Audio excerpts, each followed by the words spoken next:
Hey, good morning, Dia. Feeding Tampa Bay partners with local schools to make sure that families are fed even during the summer months when it can be really difficult. We went over to Sulphur Springs K-8 Community School this summer. There's been some renovations there, and unfortunately it left no room for the pantry. So they had a solution. Working together with the YMCA, they worked to mobilize the veggie van, distributing food to the community every Tuesday.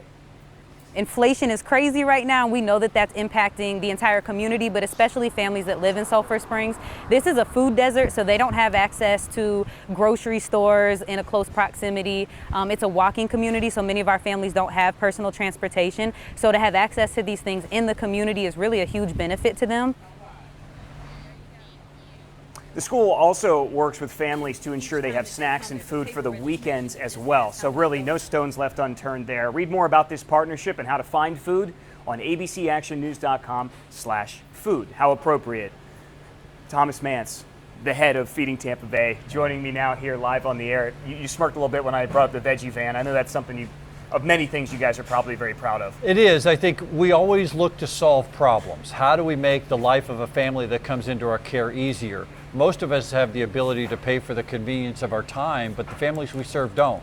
So the veggie van is a really great way of bringing terrific product into a place that doesn't necessarily have the physical space that we need, right, but we still have families and children that are there. And it also speaks to the greater partnership that we have in the community with the Y and other important partners, because all of us kind of coming together, creating a solution for someone that shows up in front of us and says, I'm struggling right now and I need some help. What a linchpin in the community you guys are proving to be, too.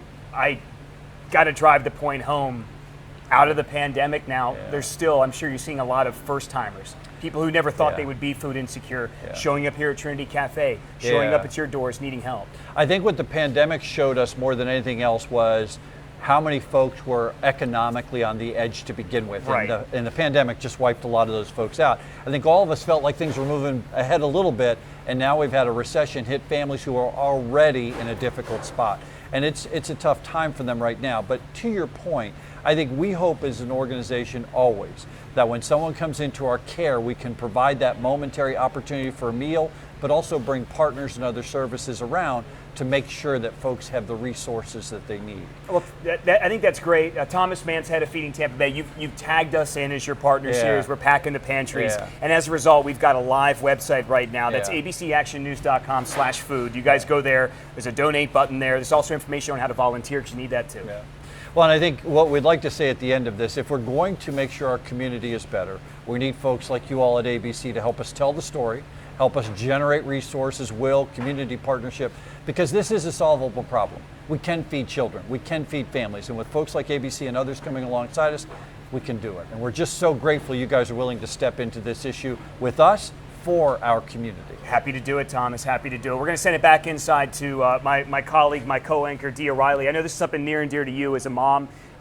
The last thing you want to see, Dia, are kids who need meals and go hungry. And the mission here is all about making sure that that doesn't exist anywhere in the Bay Area. Absolutely. If you can't donate money, you can always donate your time. And really, as we think about August, I mean, the minute the kids go back to school, the holidays are right around the corner. And Feeding Tampa Bay is going to need a lot of both donations, of course, and volunteers, Greg. It just seems like it pops up right before we know it. Lots of financial pressure on our families coming from all sides, and that's where Feeding Tampa Bay really does step in and fill that very important need for so many families. Really, the range of folks that are impacted by food insecurity is just incredible.